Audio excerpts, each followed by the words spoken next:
Welcome to Salem Witch Trials Daily. Today is Wednesday, June 15th, 1692, and I'm Josh Hutchinson. This is Sarah Jack. In several podcast episodes, we've already discussed a document of remarkable social weight, yet conciseness. And today, that document was delivered to Governor William Phips. It was a statement from Massachusetts' most prominent ministers that would ultimately dismantle the legal machinery of the trials through measured theological critique. The return of the minister's brevity belies its transformative authority. In questioning the evidentiary validity of spectral testimony and touch tests, it supplied the governor with the ecclesiastical and intellectual justification to halt executions and release the accused. But he didn't. The return is made up of 8 clauses. The first stated that all people must use their full capacity to help the afflicted, who were, quote, suffering by molestations from the invisible world. The second thanked God for the work of the leaders to detect so many witches.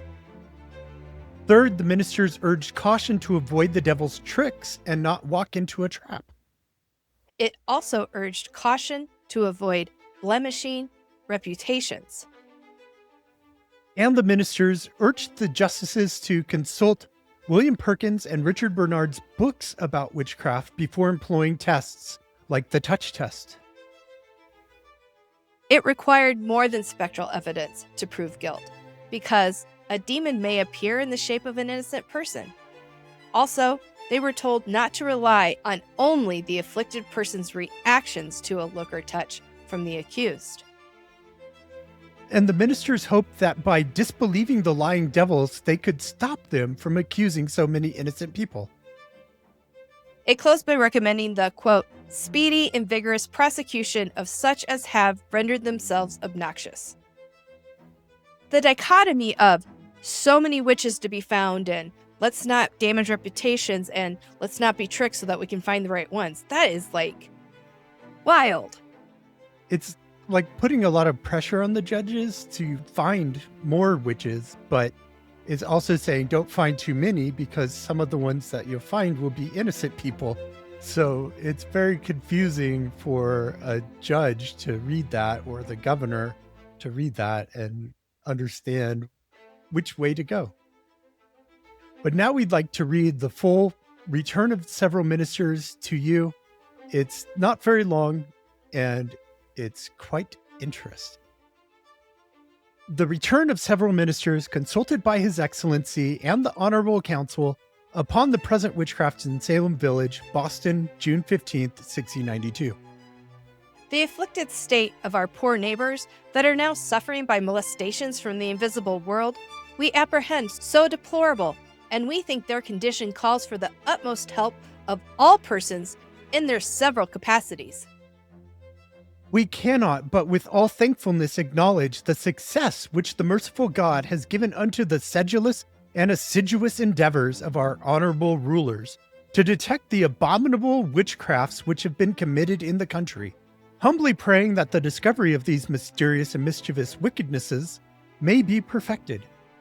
We judge that in the prosecution of these and all such witchcrafts, there is need of a very critical and exquisite caution, lest by too much credulity for things received only upon the devil's authority, there be a door opened for a long train of miserable consequences, and Satan get an advantage over us, for we should not be ignorant of his devices.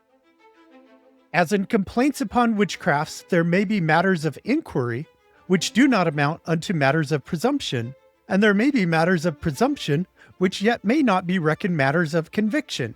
So 'tis necessary that all proceedings thereabout be managed with an exceeding tenderness towards those that may be complained of, especially if they have been persons formerly of an unblemished reputation.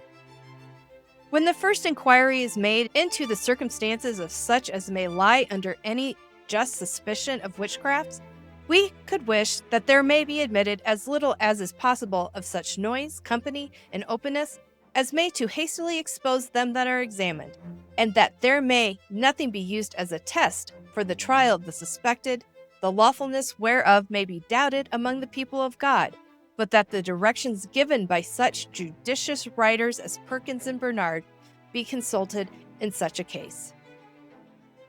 Presumptions whereupon persons may be committed, and much more convictions whereupon persons may be condemned as guilty of witchcrafts, ought certainly to be more considerable than barely the accused person being represented by a spectre unto the afflicted, inasmuch as 'tis an undoubted and a notorious thing that a demon may, by God's permission, appear even to ill purposes in the shape of an innocent, yea, and a virtuous man.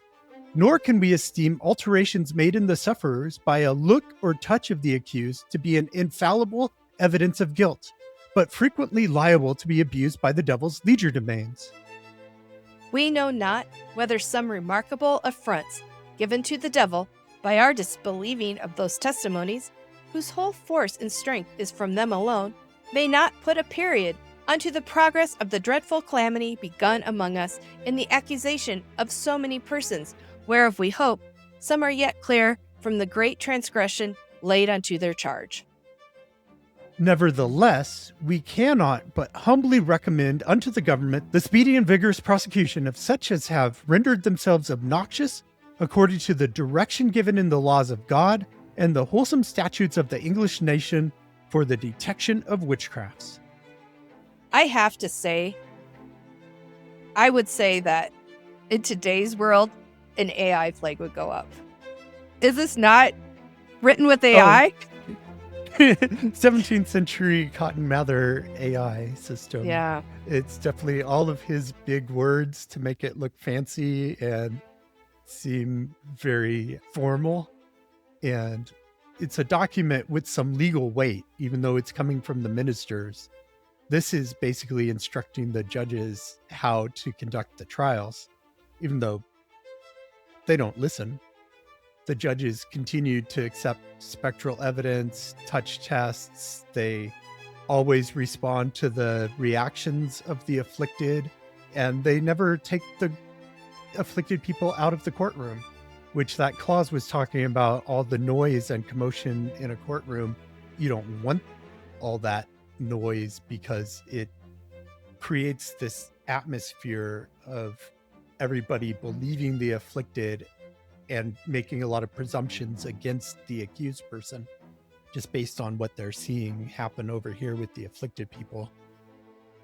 Do you think like Mary Esty and some of those petitions that came out saying, you know, they're right here making a racket during our exam, do you think they'd read this?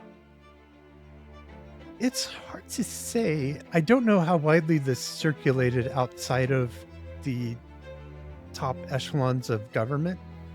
It was written by a lot of Boston area ministers, so people like Samuel Parris weren't involved in the writing of it in Salem Village, and the Salem ministers, Noyes and Higginson, were not involved. So I don't know how locally it would have been received in Essex County if it was shared. Other than it would have been shared to the judges, John Hathorne and Jonathan Corwin and Bartholomew Gedney, who were from Salem and knew Thomas Putnam and the other people that were involved in the trials.